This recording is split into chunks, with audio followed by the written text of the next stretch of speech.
Hello students, कैसे हैं आप सभी लोग। मैं हूं Pooja Singh and welcome back to my channel accounting master class and this is the second lecture.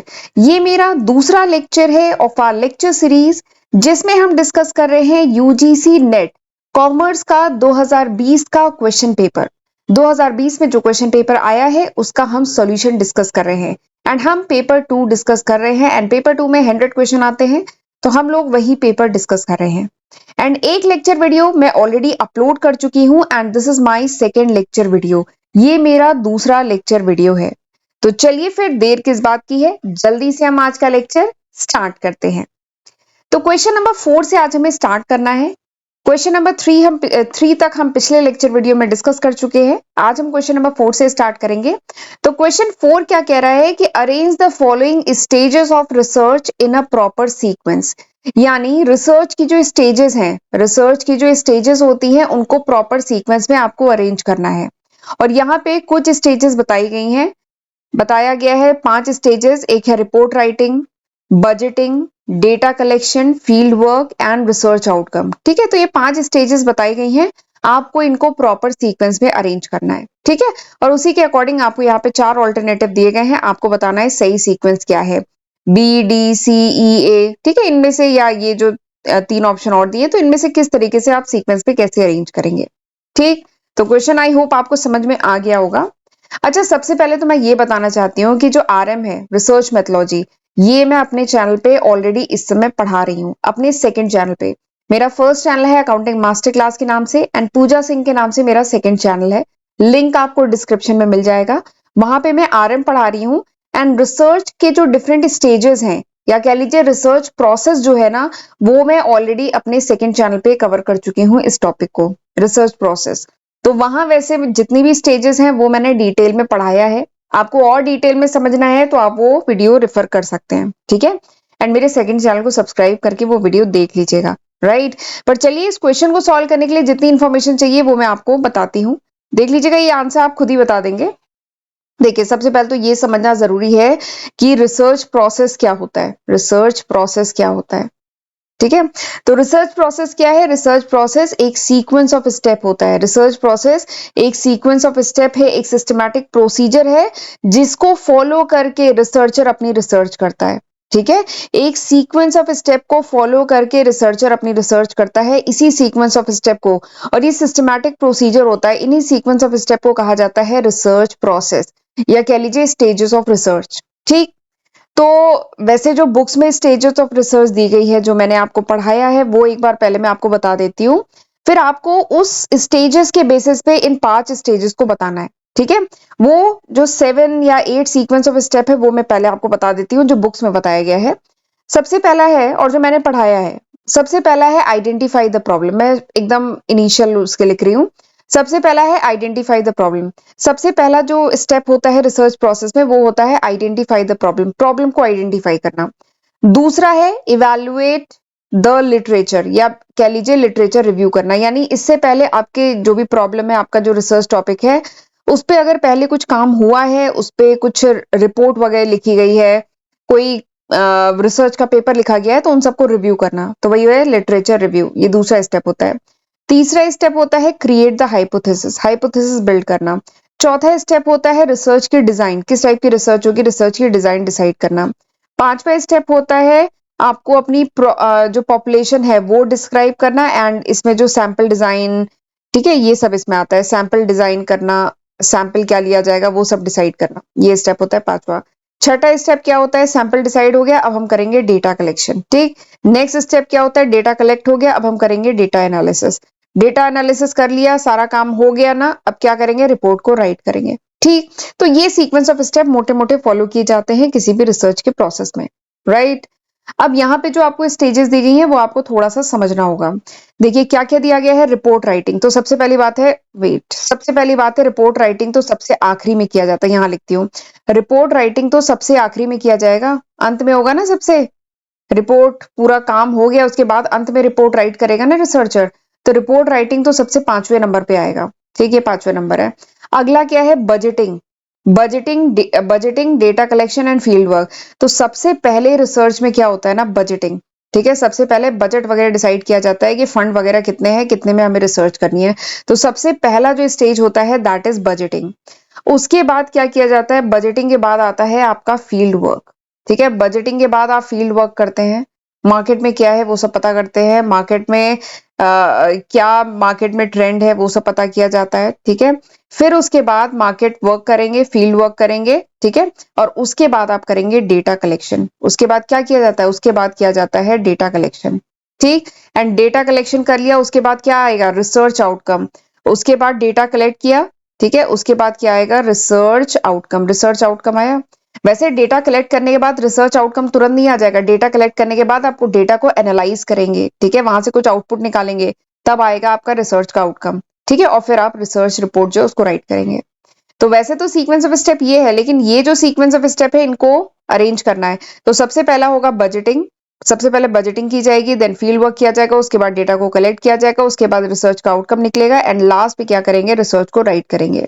ठीक है, यानी सीक्वेंस ऑफ स्टेप क्या हुए, सबसे पहले आया बी, उसके बाद क्या आएगा डी, ठीक है, उसके बाद क्या आएगा डेटा कलेक्शन 3, उसके बाद क्या आएगा ये चौथा स्टेप रिसर्च आउटकम, और उसके बाद आएगा ये। तो यानी आंसर यहाँ पे क्या है, option A is the correct answer. ठीक है, तो सीक्वेंस ऑफ स्टेप क्या हो गए, बी डी सी ई ए।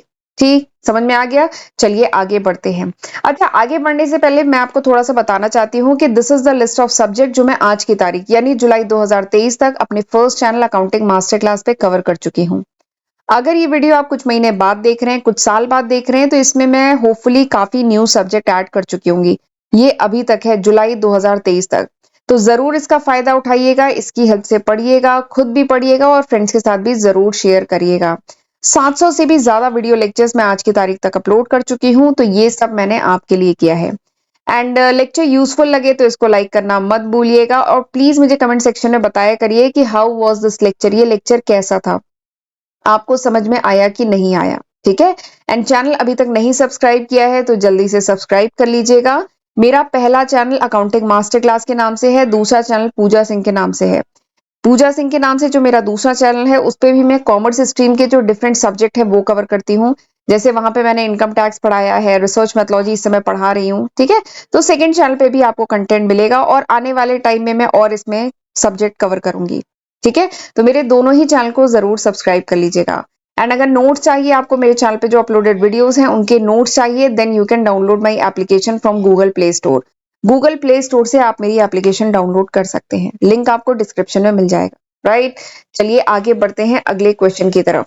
अगला क्वेश्चन क्या है, who coined the term collective bargaining. ये जो कलेक्टिव बार्गेनिंग का कॉन्सेप्ट है ये किसने लाया, किसने इस टर्म को इजाद किया, किसने कॉइन किया, ये आपको बताना है। ठीक, तो इसके लिए सबसे पहले तो ये समझना जरूरी है कि what is collective bargaining, collective bargaining क्या होती है। ठीक, तो इसके लिए मैं एक बात और कहना चाहूंगी, ये क्वेश्चन बताइए किस सब्जेक्ट का है, ये क्वेश्चन किस सब्जेक्ट का है, ये क्वेश्चन है एचआरएम का, ह्यूमन रिसोर्स मैनेजमेंट जो सब्जेक्ट है उसका ये क्वेश्चन है। एंड ये जो टॉपिक है ना कलेक्टिव बार्गेनिंग, इस पे मैं एक सेपरेट वीडियो अपने चैनल पे ऑलरेडी अपलोड कर चुकी हूँ। तो आपको डिटेल में कलेक्टिव बार्गेनिंग पढ़ना है तो आप वो वीडियो रेफर कर सकते हैं। ठीक है, बट इस क्वेश्चन को सॉल्व करने के लिए जो इन्फॉर्मेशन चाहिए वो मैं आपको थोड़ा सा बताती हूँ। देखिए कलेक्टिव बार्गेनिंग होता क्या है, देखिए नाम क्या है, कलेक्टिव बार्गेनिंग। तो कलेक्टिव बार्गेनिंग एक प्रोसेस है। कलेक्टिव बार्गेनिंग क्या है, कलेक्टिव बार्गेनिंग एक प्रोसेस है। किस चीज का प्रोसेस है, बार्गेनिंग का, निगोशिएशन का। ठीक है, कलेक्टिव बार्गेनिंग एक प्रोसेस है, किसका, बार्गेनिंग का प्रोसेस है, निगोशिएशन का प्रोसेस है।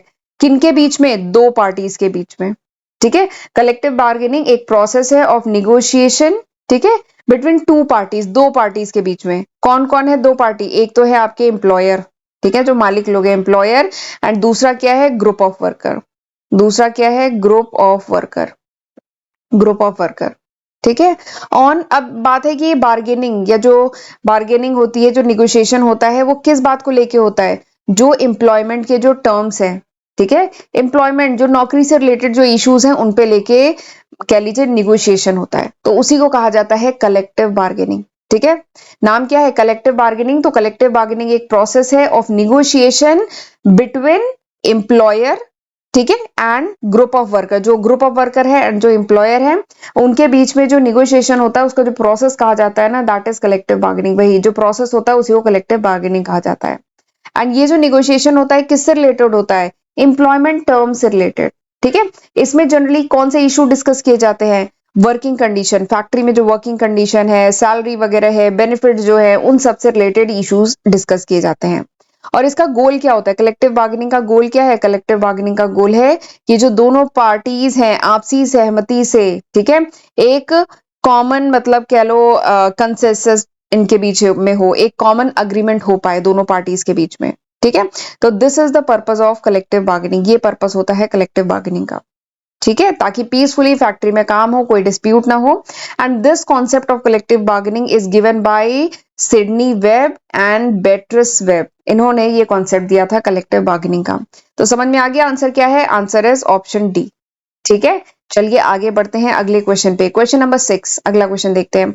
मैच लिस्ट 1 एंड लिस्ट 2, ये लिस्ट 1 और लिस्ट 2 दी गई है, ठीक है, आपको इसको मैच कराना है, ठीक है।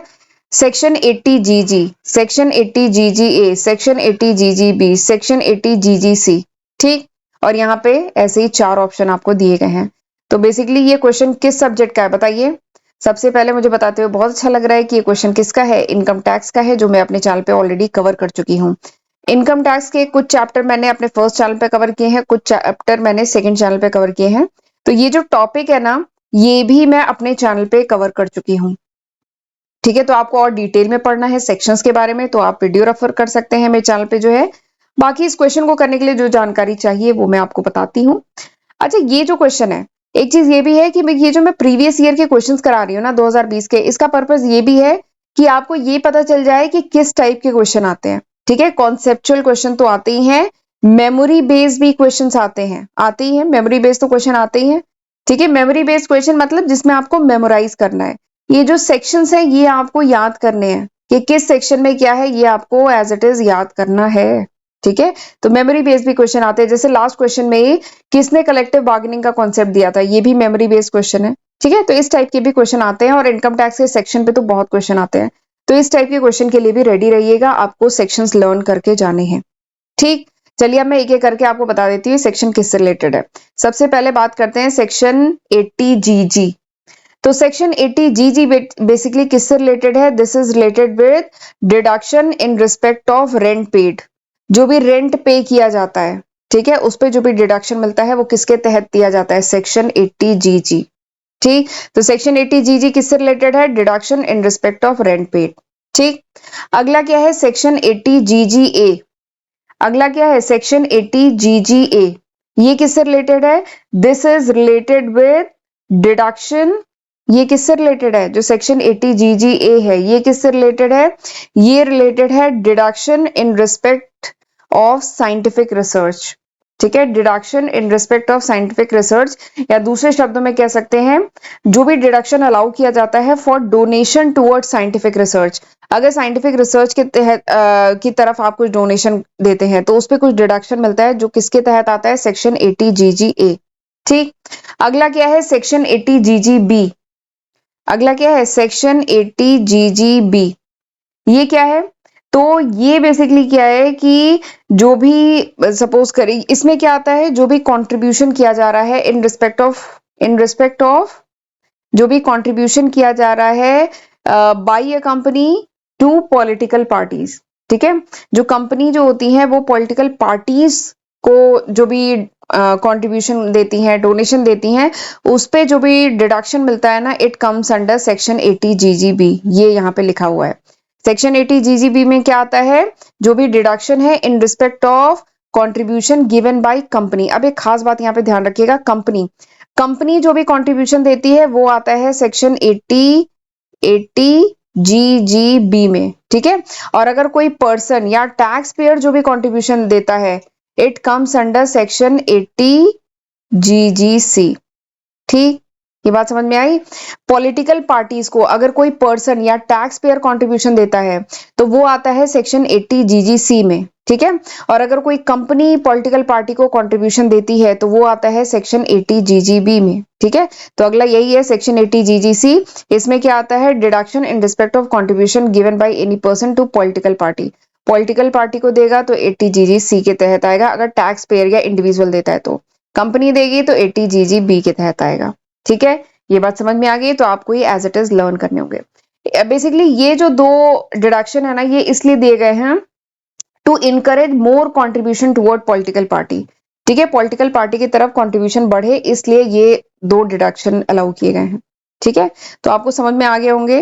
तो ये इस तरीके से मैच किए जाएंगे। अब आप बता सकते हैं इसमें से कौन सा आंसर सही है। Option A is the correct answer. ठीक है, ए का क्या है 4, बी का क्या है 3, सी का क्या है 1 एंड डी का क्या है 2। तो option A is the correct answer. ठीक है, एंड आज के लेक्चर का क्विज, आज के लेक्चर का एक मैं आपसे क्विज पूछना चाहती हूँ कि सेक्शन 80G किससे रिलेटेड है, ये जरा बता दीजिएगा। चाहे गूगल करिए, चाहे बुक से पढ़िए, चाहे मेरे वीडियो से पढ़िए, कहीं से पढ़िए, मुझे बताइए सेक्शन 80G किससे रिलेटेड है। देखिए यहाँ पे सेक्शन 80GG की बात हो गई, GG A की बात हो गई, GG B की बात हो गई, GG C की बात हो गई, बट 80G इसमें पूछा नहीं गया है, तो मैंने सोचा मैं ही पूछ लेती हूँ। तो सेक्शन 80G किससे रिलेटेड है वो आपको बताना है। ठीक है, तो ये आज का क्विज है, मुझे कमेंट सेक्शन में बताइएगा, गूगल करिएगा चाहे कहीं से भी, बट मुझे बताइएगा। ठीक है, तो चलिए आज का लेक्चर हम यहीं तक रखते हैं, अगले लेक्चर में हम और क्वेश्चन डिस्कस करेंगे, तब तक इतने क्वेश्चन पढ़ के रखिएगा। ठीक है, तो चलिए फिर मिलते हैं अगले लेक्चर वीडियो में, तब तक अपना ध्यान रखिएगा। God bless you.